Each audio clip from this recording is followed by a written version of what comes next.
time. And also, we invite folks if they want to stay afterwards for the task force, they're welcome to do so. Um, so we'll call this meeting to order and we will go through roll call. All right. I'm also going to make just a quick housekeeping announcement. First of all, don't be discouraged by reserve seating signs. Those are for the task force. Since there's no gap between these meetings, we just needed to go ahead and put those out in advance for this meeting. You're welcome to sit wherever you'd like. Also, we do record these meetings to take minutes. They also would go on to Lex TV's YouTube channel. So we do ask that if you're going to speak during the meeting that you would use a microphone. If you're at a table that does not have a microphone and we get to public comment, you can raise your hand and my staff will bring a floating microphone to you. If you have a microphone at your desk to speak, you will press the button with the person with the sound waves coming out of their mouth. It's going to light up red. That means you're live and people can hear you. And then just be sure to turn it off when you're done speaking. If you have any issues, you may want to check by pressing down on the base of your microphone. Sometimes they get a little bit loose and that will cause it to not work. I'm now going to go ahead and get into the roll call. Joy Andrade. Here. Amy Beasley. Here. Amanda Bryant. Next would be Bruce Davis, and I want to just share an update that as of last week, Bruce has resigned from the board. He's still working through his health issues. He's making progress, but felt that it was best to go ahead and relinquish his seat, considering he would term out next year anyway. So we'll be working on looking at additional board members in the near future, but wanted to share that with the other board members who have not communicated with, aside from Diane. Ron Delgado. Here. And I'm just going to go ahead and state that Amanda Bryant is here. Diane Fleet. Here. TC Johnson. Billy Love. Here. Chris Primo. Here. David Shad. Here. Liz Sheehan. Here. And Lella Stowe. Here. All right, we do have a quorum. All right, next we're going to go ahead and look through the minutes. But before I do that, just in honor of Bruce, I'm going to pass around a card. If anybody wants to sign that as it's going around. He did call me the other day and wishes everybody well, is really sad that he can't remain on the board. And I think when he's feeling better, he might come in and visit with us. So I will send that around. But in your packet, there are minutes. So take a look and we'll see if anybody has corrections in a second.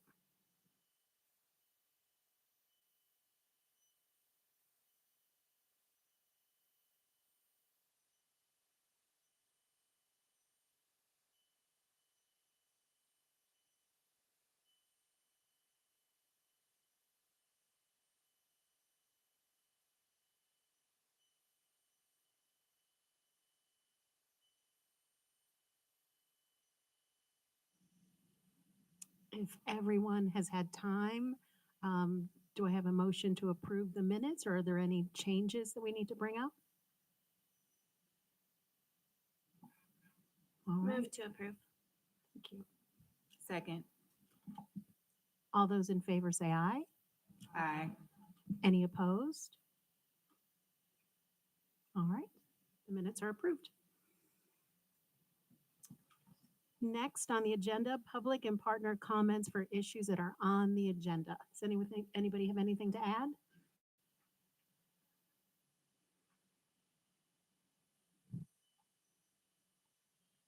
All right, good.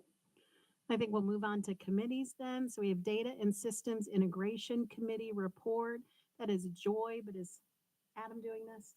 Yeah, Joy Okay. wasn't with us. You weren't present. I Was- wasn't. I have notes. I went, Oh, but feel free, Adam. You can do it. It's fine. You are more than welcome to go ahead. Okay.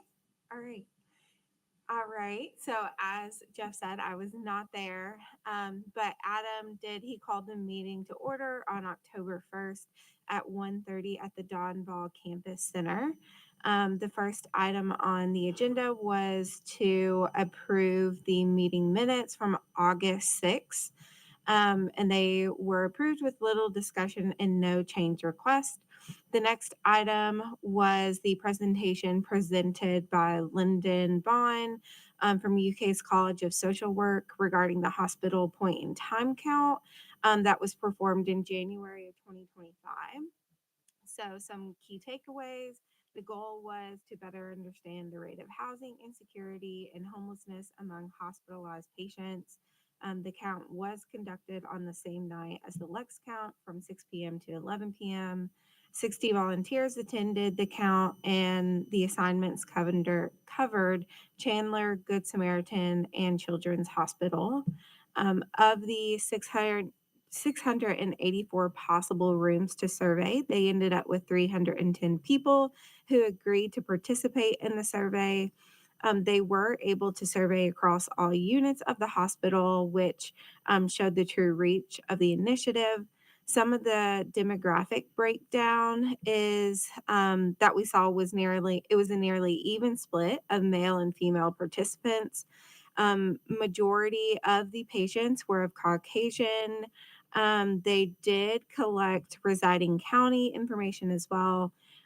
They found that majority of folks were from Fayette County or Central Kentucky, but did see some from all across the state.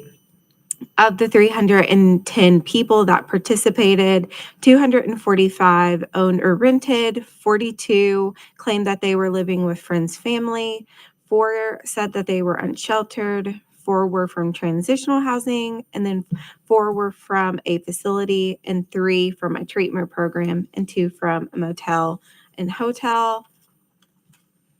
Of the 10 who reported experiencing homelessness, 66% identified as male, 33% identified as female, 88% were Caucasian, and then those ages range from 38 to 61. And then of those asked about the duration of time that they had been homeless, 3 reported that it was the first time they never had a permanent place to stay. 6 individuals reported chronic long-term homelessness, and then 5 individuals reported being a survivor of domestic violence. And then of the 10 people, most reported that their overall health was poor, which was noted by the presenter as having possibly been because the population was from the hospital. So, and then looking at like the broader survey responses of participants, 101 of the 310 respondents stated that they pay more than 30% of their monthly income to housing and rent. Of the adults, 70 individuals said that they were unable to meet essential expenses. And then 36 said that they were worried about losing housing. And then finally, 89% said that they had regular contacts with a primary care provider. So that was kind of the big takeaways and numbers in relation to that presentation. And then in terms of new business, Adam specifically covered the fiscal year 26 HMIS data standard updates, which he probably has more to add to this. But at the time of the meeting, there had been very little correspondence from HUD. I think they had literally just heard from them the day before, prior to the meeting. And it was stated that they were still in the process of being approved, but should be rolled out by participants on October 1st.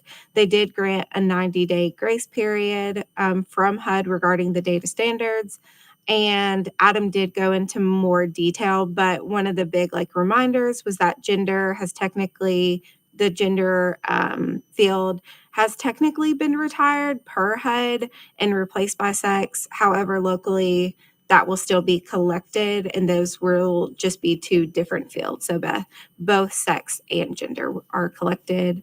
And then there was no coordinated entry report and will be done at the next Data Systems and Integration Committee meeting. And then Adam provided updates on the HMIS training, and all of them except one has passed. The next one is the November 13th new user training, which is tomorrow. And then our next meeting is December 3rd, and that is at 1:30 at the Donbaugh Campus Center. I think that's all that I have. Thank you. Those are impressive notes, Miss. Does anybody have any questions for Joy or for Adam, since Adam was at the meeting? Yeah. Yeah, I'll pop in really quickly. Sure. And just mention that we did cancel the new user training on the 13th. It's okay. It wasn't canceled at the time of that meeting, just to provide additional support to Winter Shelter. So if you do have anybody who's curious about new user training, feel free to reach out to me individually, and we'll try to get you set up over the course of next month. Great. Anybody else have any questions or comments? All right. Thank you all so much. We'll go to the next committee, Program Performance and Evaluation Committee, and that is Liz Sheehan. But are you doing the notes? Jeff's doing the notes. I'm going to just give a quick report out for that meeting. So the Program Performance and Evaluation Committee met on October 15th at the Donbaugh Campus Center. The first order of business was approval of the August 20th meeting minutes, which were unanimously approved by the membership. Next, presentations were given by Arbor Youth Services for their birth to 17-year-old shelter, as well as their 18 to 24-year-old shelter. From New Beginnings on their Housing First program, funded through the Continuum of Care program, and the Salvation Army on their emergency shelter, funded through the Extended Social Resource program. Discussion of Arbor Youth's minor shelter included the number of persons served being slightly below target and the relatively short length of stay. It was noted that this shelter's beds are consistently underutilized. Some of this has to do with the fact that individuals that would be in state's custody and placed there by DCBS would not meet the definition of homelessness, since they are currently they are under the guardianship of the state. So those beds would be technically not recorded as being utilized for those experiencing homelessness on that evening. Oftentimes also their shelter is utilized to facilitate short-term needs, such as an individual being reunited with family or a family's household housing situation being stabilized. Discussion of Arbor Youth's 18 to 24-year-old shelter included seeing well over the target number of persons being served. They served about 164 persons in the previous year, as opposed to the target of 100. They also saw a slight increase in the average length of stay by 2 days. And then they also saw an extremely low rate of returns to homelessness. Arbor Youth staff also discussed working to get the shelter operating 24 hours a day with some recent funding. As you may know, that shelter is going to double as their outreach center during daytime hours. And the funding that they recently received through the Innovative and Sustainable Solutions Fund allowed them to hire additional staff so that they can essentially return to 24/7 operations. They also discussed that they are exploring plans for the installation of a sprinkler system, which would allow them to expand their bed capacity. Discussion of New Beginnings Housing First program, funded with COC dollars, included their exceeding the target number of persons served, an average length of time between enrollment and move-in of 20 days, which is well below the COC standard, and a lower rate of exits to permanent housing than targeted, and success with improving participant income. New Beginnings staff credited quick housing move-ins to work done to build and maintain landlord relationships, including things like weekly check-ins with their partner landlords. They also talked about those permanent housing exits. And so one thing that we have to consider in the context of this program is the population being served, chronically homeless individuals with serious mental illness. Some of the individuals that they have served have exited to higher levels of care. While that is technically a positive for the client or the individual, it is technically not considered by HUD a positive exit for an individual to move from permanent supportive housing to an institutional setting like a nursing home. However, if that's the correct level of care for an individual, that's definitely what we want to see happen. Finally, discussion of the Salvation Army's emergency shelter included struggles with capacity, difficulties increasing participant income, and challenges in collecting exit destination data. Staff discussed data entry practices and how they have recently shifted away from entering a response like no exit interview completed or client refused for the exit destination. If somebody was to exit and they were not disclosed a environment that the individual would be exiting to, they are now entering a response of place not meant for human habitation, assuming that the individual discharged to the street. This was done largely to address high data quality error rates that the Continuum has for emergency shelters, where clients are often likely to leave the shelter without disclosing to staff that they plan to exit or where they may be exiting to. Anytime that we use a non-locational value that doesn't refer to a specific environment, that would count against the COC in terms of its data quality. So they've done that to try to improve the overall rate for both their shelter and the Continuum. They also discussed that they have recently hired a new shelter director who is working to address challenges with service provision and help improve HMIS data quality. The next meeting will be held on December 10th at 1:30 at the Dawn Ball Campus Center. This will be 1 week prior to our normal schedule due to the holidays. Any questions?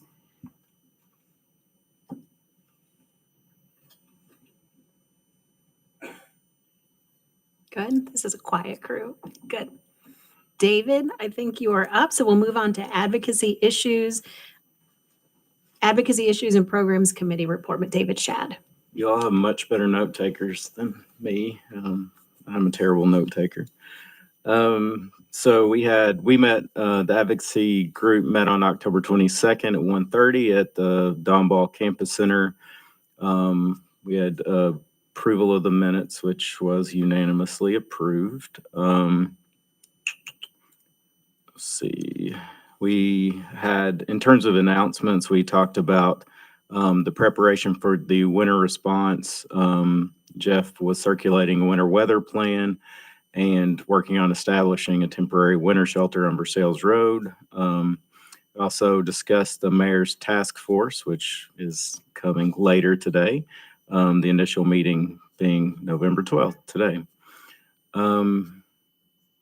Let's see, Marissa talked about the point in time count, the Lex count planning.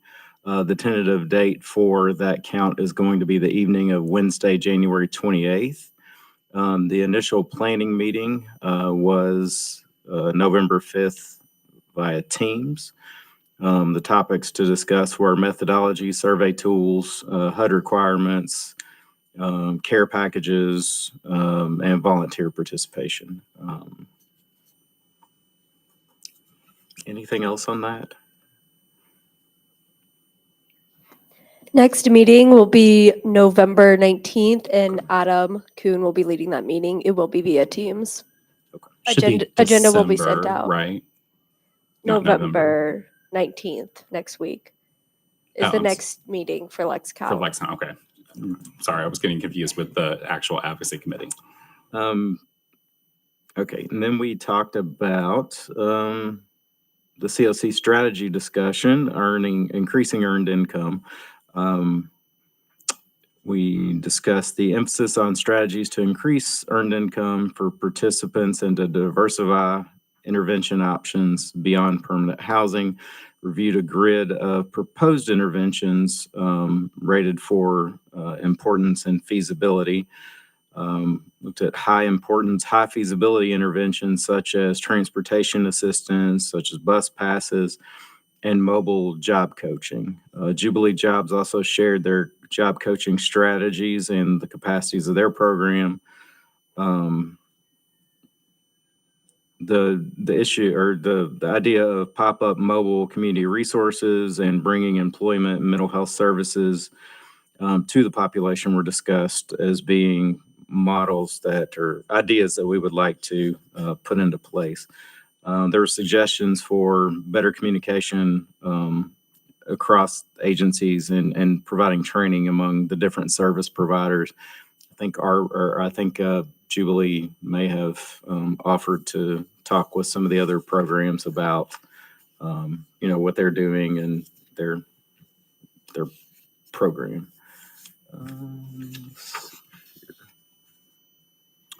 Let's see. We discussed the need for improved resource cards and guides, particularly related to employment.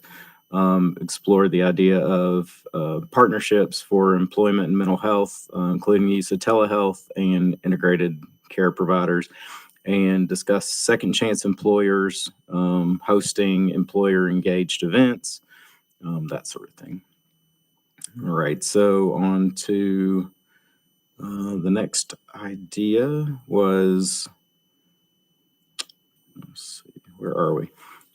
We reviewed in the housing and program standards, we reviewed rapid rehousing program standards. Is that correct? We reviewed permanent supportive housing standards, and there's a meeting for that November 19th, 1:30.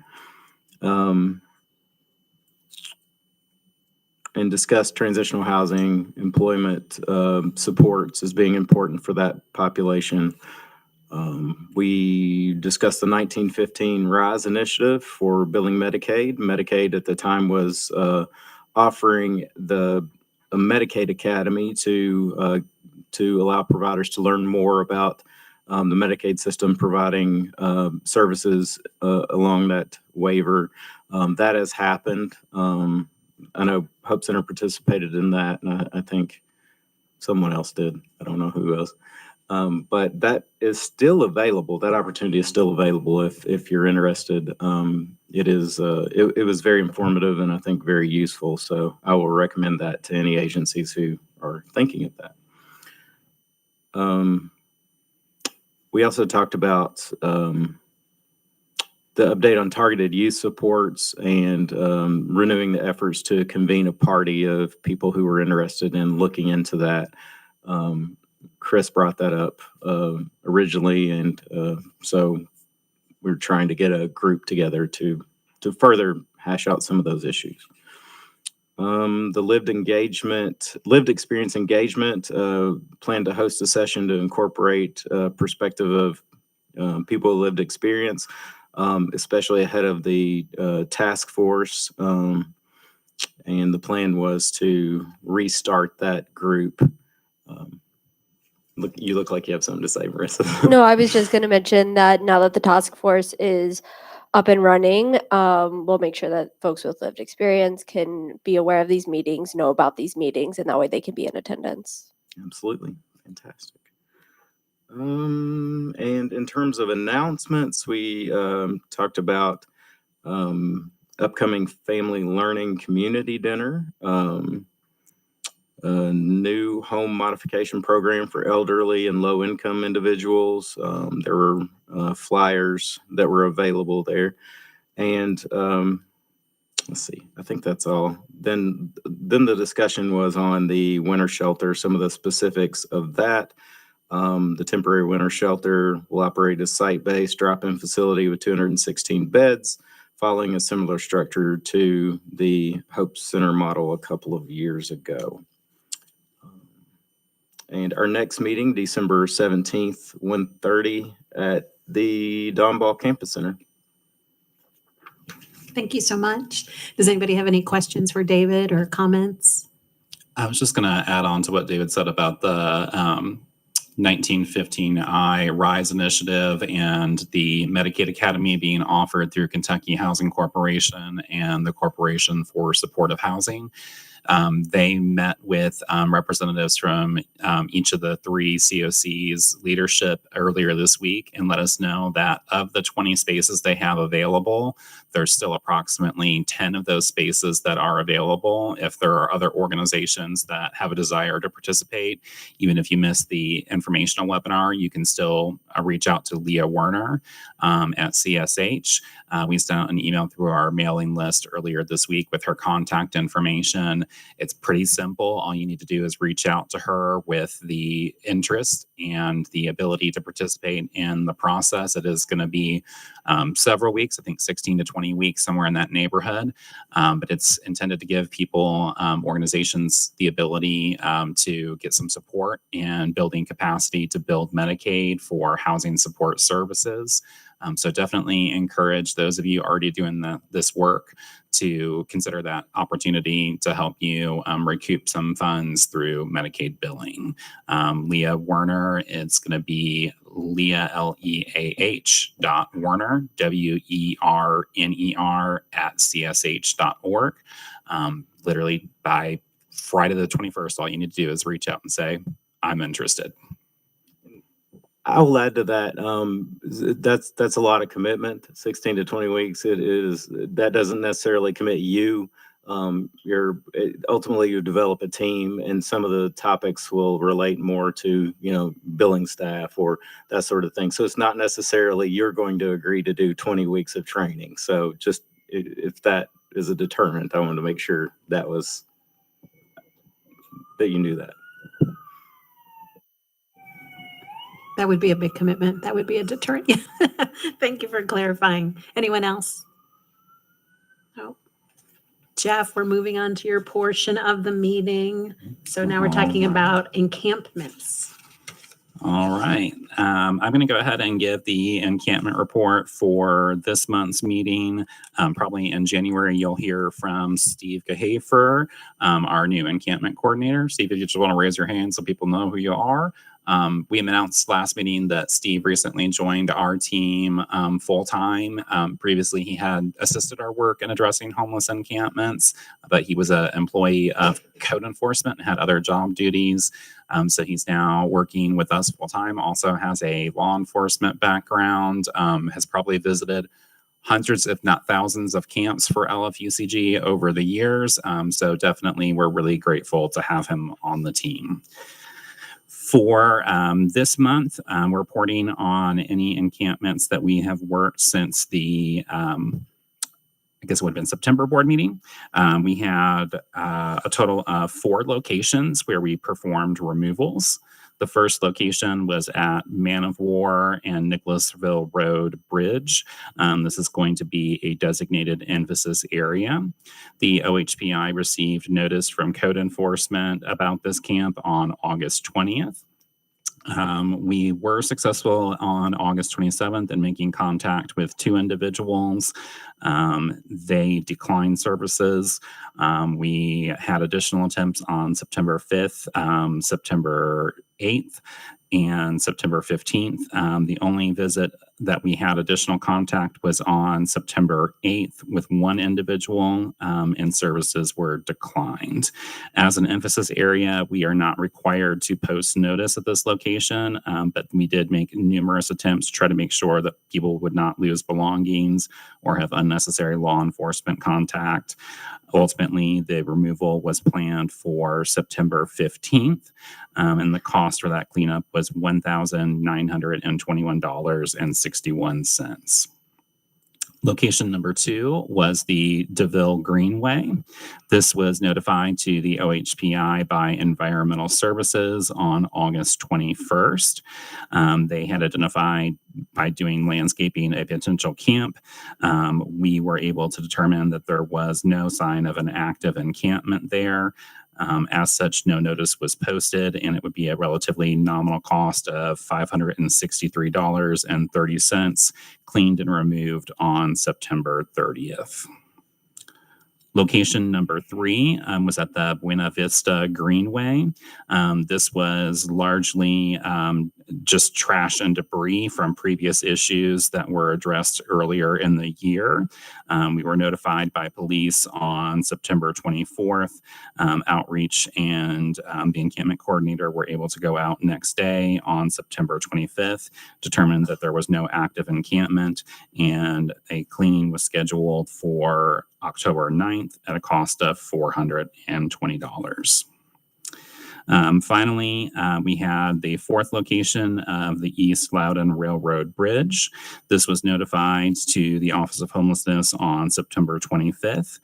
Attempts from street outreach on the same day found no signs of an active encampment and no contacts made. Out of abundance of caution, we also had them make an additional attempt on August 1st. No contact was made, no signs of an active encampment. And that was a removal performed on October 9th at a cost of $2,050. For this set of removals, that makes the average cost and the median cost very similar, approximately $1,240. The total cost for this period was $4,954. 3 of the camps involved no signs of active encampment and no contacts made. 1 emphasis area was included, and 1 location was included where contact was made. A total of 2 contacts were made, and both individuals declined services. We also provide a summary of the fiscal year outcomes to date. We're currently up to 9 removals performed for fiscal year 26 with a total cost of $9,091, with the average cost being about $1,560. Any questions on the encampment report?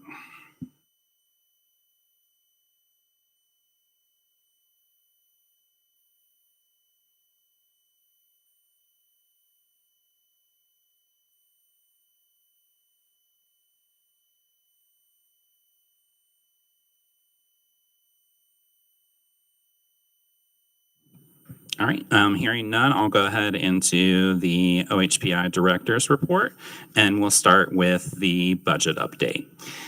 So at this point, we have fully expensed all of our ARPA funding, and you'll see us really focusing on just the innovative and sustainable solutions dollars coming from LFUCG. So as we look at our fiscal year 24 funds, this was the last year that we had funding under ARPA. I did not report on the ARPA dollars, but did report on general fund dollars that we received in addition to our, at that time, $750,000 commitment, which effectively doubled our funding to about $1.5 million for that year. We did close out a couple of projects with some nominal balances that you'll see highlighted in the table in yellow. And due to receiving a high number of additional dollars in a fiscal year, very late in the fiscal year, we have about $744,000 that remains unallocated from fiscal year 24 and is currently in the process of being moved to the current fiscal year. For fiscal year 25, we have a balance right now of $147,526 that are unallocated. We did allocate a majority of our dollars to things like the Housing Flex Fund, as well as the open application for homeless service providers to design programs to meet system gaps. And then, of course, we had the second year of our street outreach contract with the Hope Center, our second year of intensive case management services from the Center for Accessible Living operating here as Independence Place. And we still have additional funds earmarked for LHA to continue their landlord partnership program. Should that not go under contract for any reason, we would then have $300,000 additional dollars. Several of these programs have expensed invoices, but we are seeing that those amounts are still kind of catching up. And so right now it's going to look like they have pretty high balances, already some additional invoices that have been processed since I prepared and sent out this packet. For fiscal year 26, we largely have funds already earmarked for continuation of existing programs. Again, if for any reason we were not to move forward with those renewals, we could repurpose those dollars, but for now they are earmarked. We have already paid our HMIS end user subsidy to provide free HMIS end user licenses for providers. And we have also already set aside dollars to match our COC planning grant. And then you will see a note at the bottom of this table. It shows that presently we would be, if all of these funds do get awarded as intended, be looking at being a negative $96,000. However, that is because that balance that's in the previous 2 years is currently being moved forward. I had to wait for end of year closeout for that to take place. And we also made a commitment of $500,000 to supplement our winter shelter budget. I have installed that in the table here as the financial assistance for winter shelter residents to move to permanent housing approved by the board at $40,000, as well as went ahead and placed the Bluegrass Care Navigators Elderly Disabled Winter Shelter Program and Community Actions Winter Family Shelter commitments here. And then a small nominal amount of that 500, approximately 79,000, would go towards any other expenses with the temporary shelter. Overall, because I know it's hard to look at this across multiple years, we would have approximately $794,990 remaining unallocated across the 3 years. Hopefully that will be easier to follow once the funds are fully in the current fiscal year. And I am open to any questions that the board has.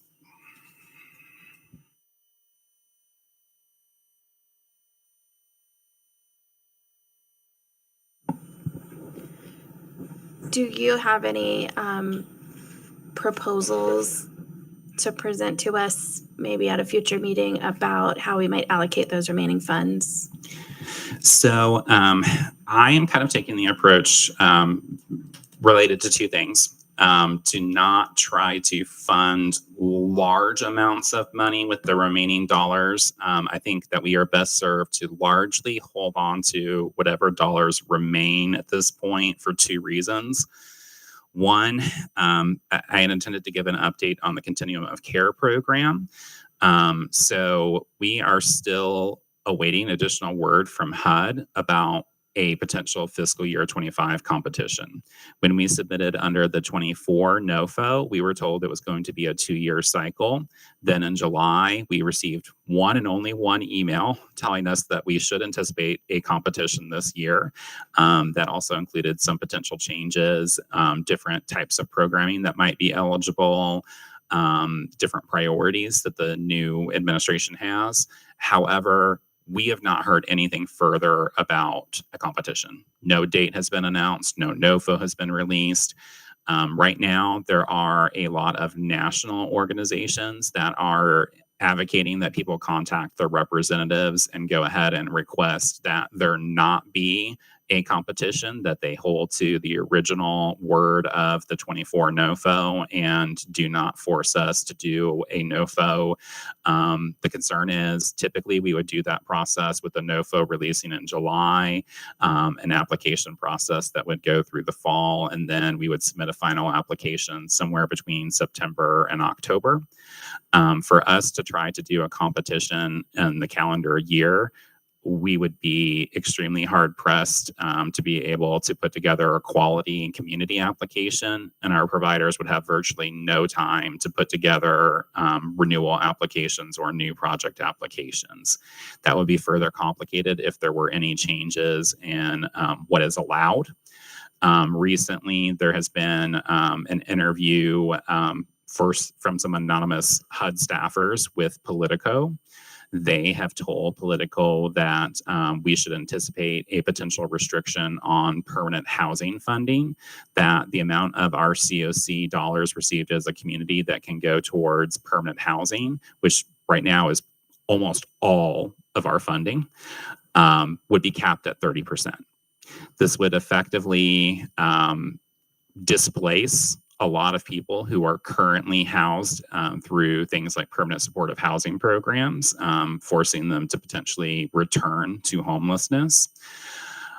So it is very, very concerning that we, A, might have a competition this year on a drastically reduced timeline, and that B, we may not be able to even keep the individuals that are currently housed in housing. So one, I think we would be smart to keep a small amount of contingency funds on hand to look at what we as a COC would want to do to step in and mitigate the number of persons displaced from housing.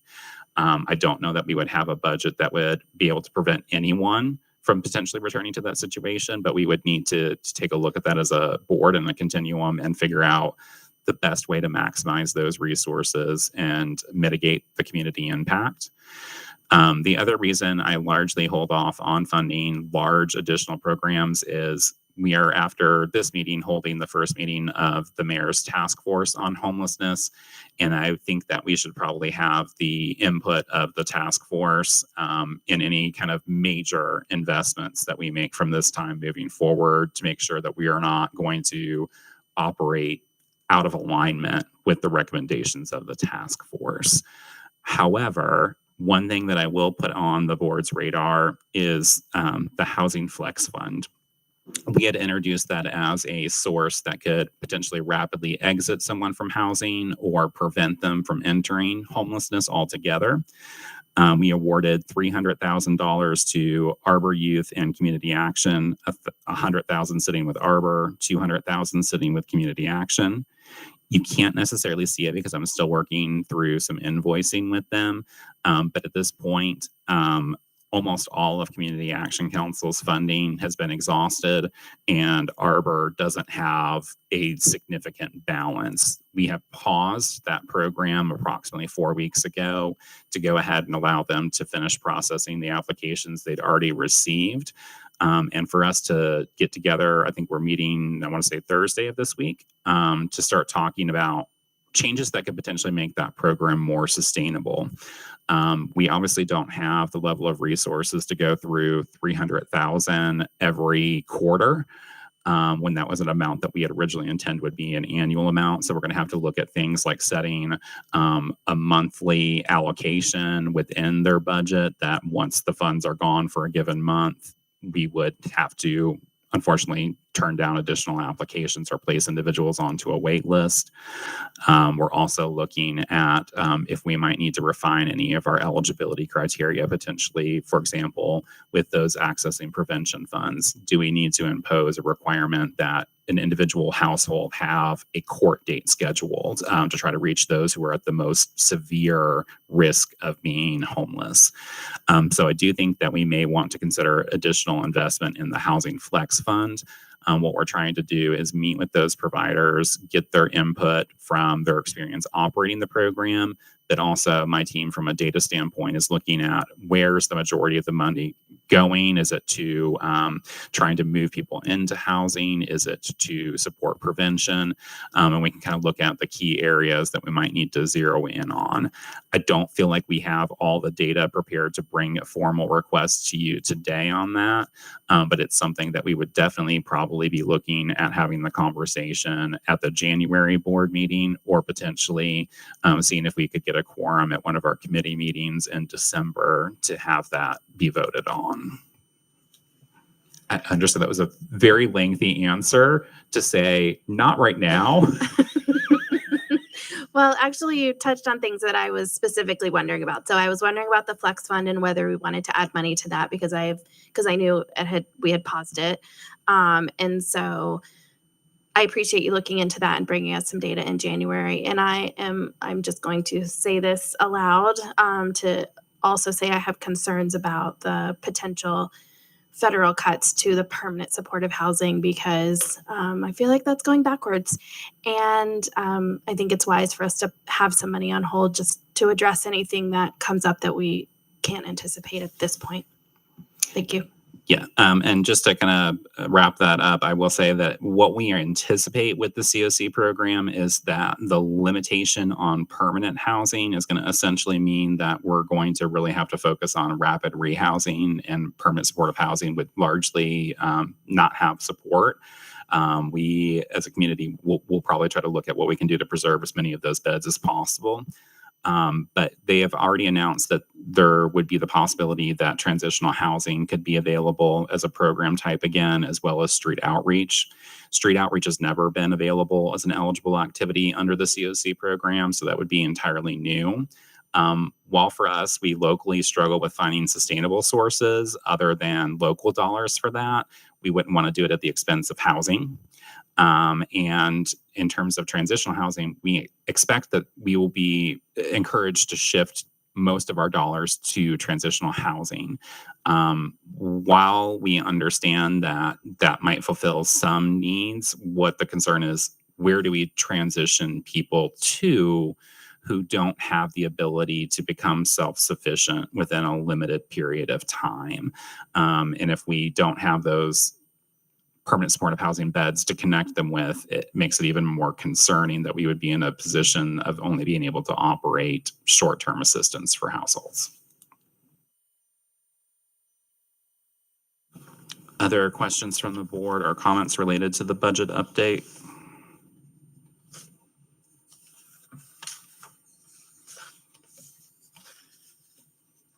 All right, hearing none, I'll go ahead and keep moving forward with the director's report.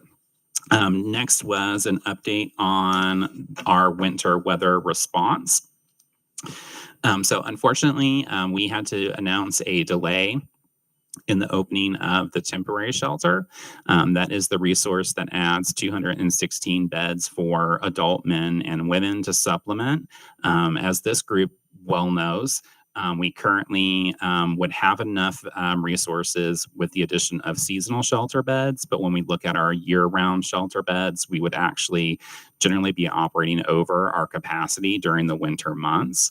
And so we do have to find a solution for this each year. Part of the issue with seasonal responses, in addition to them being costly, is just the logistics.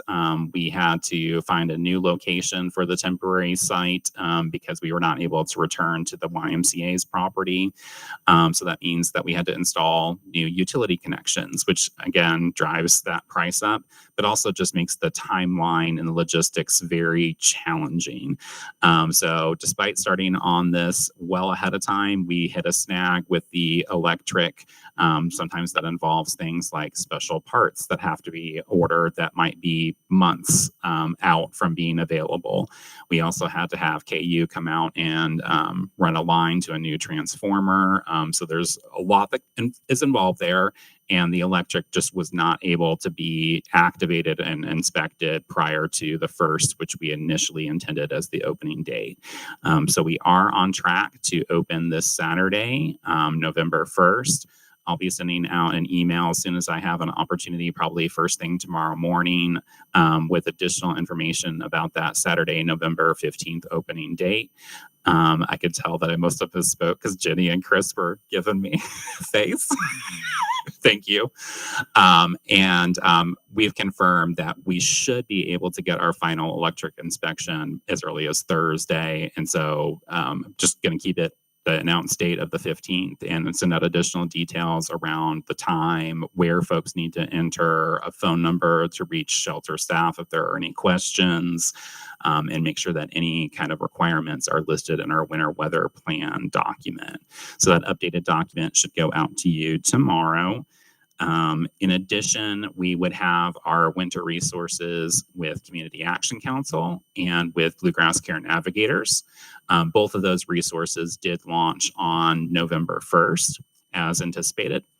Because of the delay in the temporary shelter, we also saw some extreme temperatures over the weekend into the start of the week. And so to mitigate that, we worked with our partners at the Lighthouse Ministries, who agreed to operate an overnight warming center for Sunday and Monday evening when we had the most severe temperatures.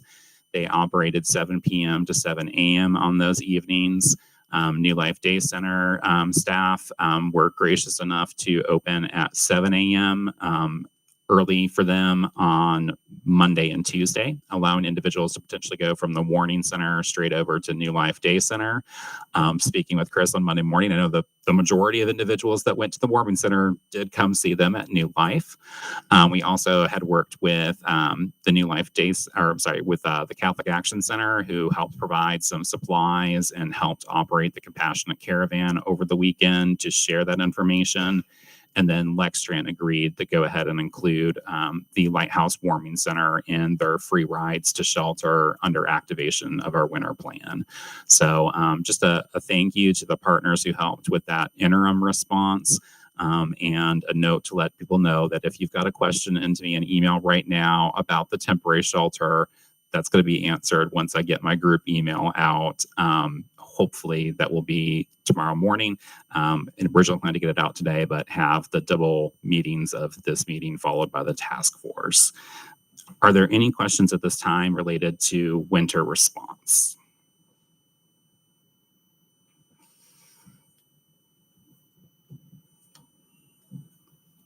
All right. Hearing none, I've kind of already covered the planned Continuum of Care program update. I guess the last thing that I will say is that, again, the advocacy efforts of national organizations are that you be reaching out to your state representatives and encourage them to go ahead and provide funding at the same levels as this fiscal year for next year for Continuum of Care recipients.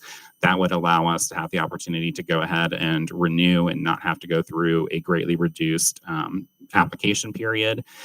Essentially, the concern is if the federal government shutdown does come to a close, that it is potential that we could be looking at a ruling that we have to move forward with that competition.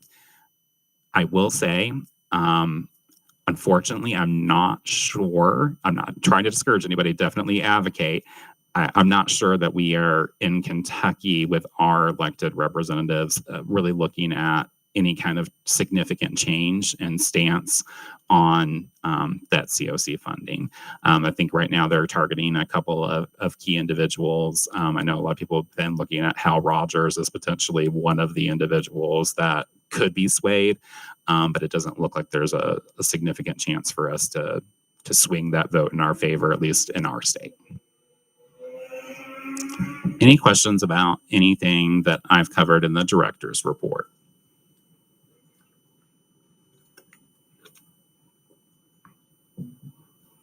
Okay, then I'll go ahead and bring your attention to the calendar year 2026 meeting schedule that was included in your packets.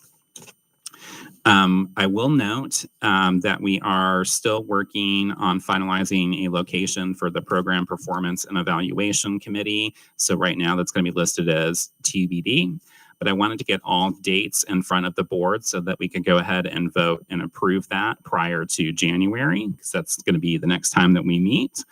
All board meetings are scheduled to remain here in the third floor conference room of the Phoenix building.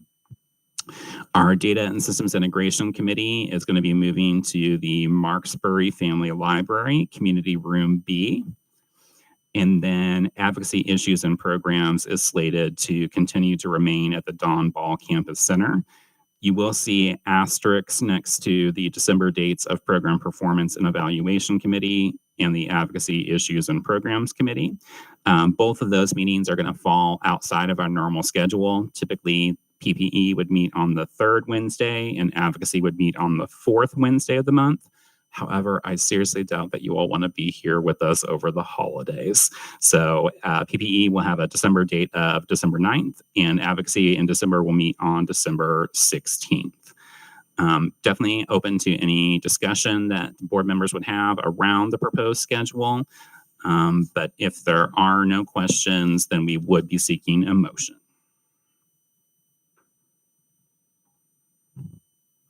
I will make that motion. All right. Is there a second? I'll second. All right. Any further discussion or questions? All right. This is a board vote. All those in favor, please say aye. Aye. All opposed? That motion passes.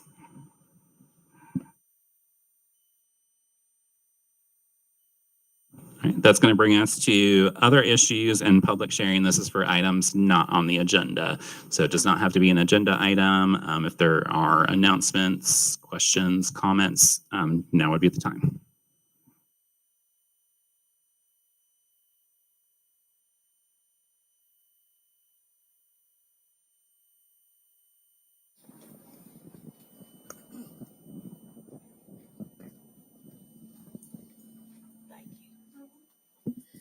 Members of the committee and board, hi, my name is Nima Brewer. I am a organizer with the American Federation of Teachers, Fayette, here in Lexington.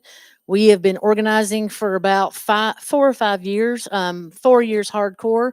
About 5 years is when we first decided we were going to start doing this, and we are a union of public school employees, teachers, and support staff. So if we haven't met, or if I have not met you all yet, I just wanted to say hello. Sorry that's taken us this long to get to you, but we are doing a lot of community work right now and community building.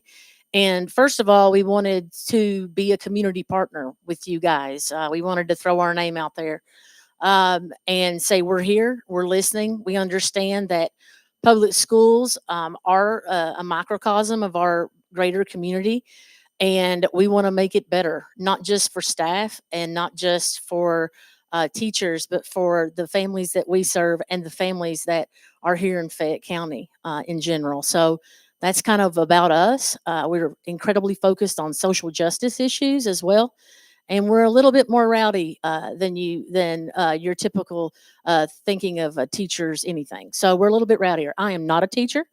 I worked with the district for 18 years here in Fayette County, became an accidental activist along the way, and now working full time with the American Federation of Teachers, which is the second largest teachers union in the nation and also one of the largest under the AFL-CIO umbrella. So we are very, very blue collar, very, very worker minded.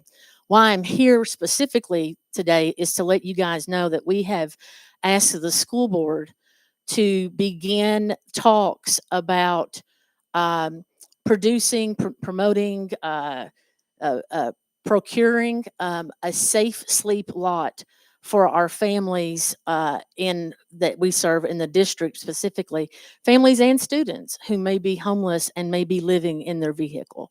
I don't know if you all have seen this, but Cincinnati Public Schools has announced recently that they are opening this as part of their McKinney-Vento and their homelessness outreach that they do in the school district there. And I'm proud to say that AFT Cincinnati was a part of those conversations and that support. Um, Ultimately, it takes us all. Every single one of us. We don't live in a vacuum here. We don't work in a vacuum here. And every child that comes through our doors in Fayette County Public Schools are in the streets here in Fayette County. So we believe that we can be good partners. We want to be partners. We want to be good neighbors.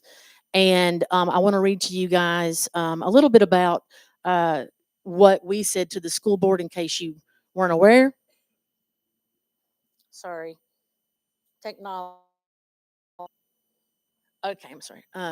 Tonight I'm here. Today I'm here on behalf of AFT.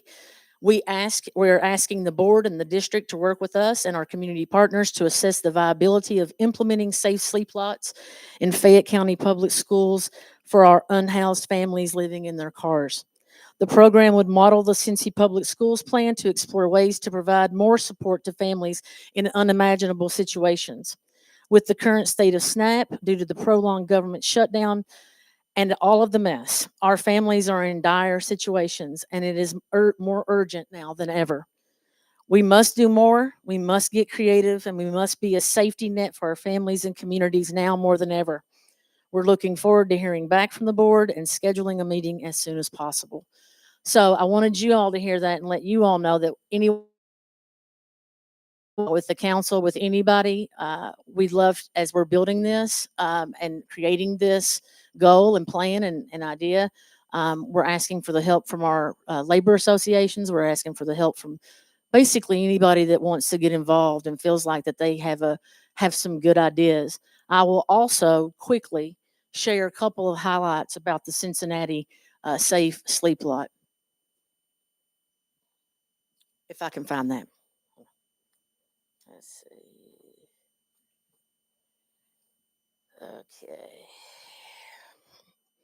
Okay. So as I had mentioned, the program is ran through Cincinnati Public Schools through its homeless student support branch called Project Connect. It's a secure parking lot on school property.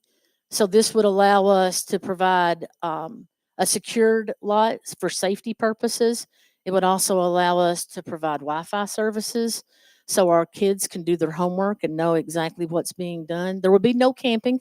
It would follow all in lines with HB5, and that's our vision as of now. It would also eventually, hopefully, be able to provide bathrooms and showers for our families, so when they get up, they know exactly that they at least have a warm shower and can brush their teeth and be safe. Um, this is in Cincinnati. It's being described as the first of its kind, and reportedly the first school district hosted version in the United States. So if we can pull this off, we'll at least be in the top two. And we hope to inspire others to do this as well, particularly Jefferson County. Students that lack stable sleep, living in vehicles, parking lots, or moving frequently face disruptions. Poor sleep, inconsistent access to hygiene, transportation challenges, and difficulty engaging fully in school. This is a bridge, it's not a fix. It's a way for us to help them find services and transition them into more permanent housing. So it would be a stopgap, but we feel like one that it is very beneficial, and it would also allow us to have direct contact with these families and be able to get them the supports that they need. So if you all have any other questions, I'm around here a little bit and you all can come up. We'd love to connect with you guys, and we hope to have your support in this community. And we hope to be, like I said, a good neighbor and a good partner. Thank you all so much. Thank you. And also, I want to make sure that I get you a business card before you leave so that you can follow up. I want to make sure you have our meeting schedule for next year. You'd be welcome to attend. Probably, I would say for you all, it sounds like our advocacy committee would probably be the best fit. If you want to join conversations, we'd always be happy to have you at the table.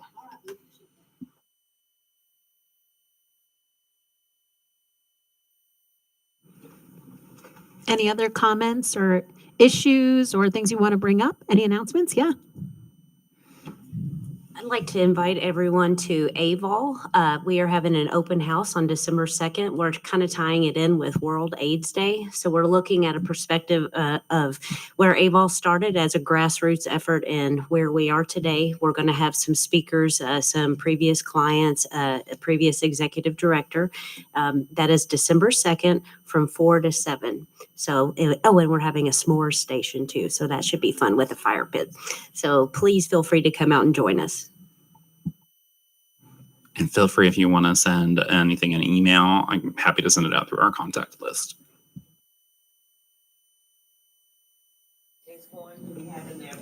TC, can you do a microphone? Sorry. So you have a, there you go. Thank you. The McKinney-Vento team is going to be having their community table talk on November the 21st from 10 to 11:30 at the Northside Branch Library. I just sent it to you, Jeff, so you can send it out. They're asking people to, if you want to attend, to please just register. Thank you. Anyone else? Any announcements for the holidays? All right. All right. It looks like that's probably it for this group. A reminder that we are having the Mayor's Task Force on Homelessness meeting in the same room at 3:30. So definitely some of you might be interested in sticking around for a little bit. If there's no other announcements, then I guess we would just need a call to adjourn. All right. Thank you, TC, filling in for Bruce.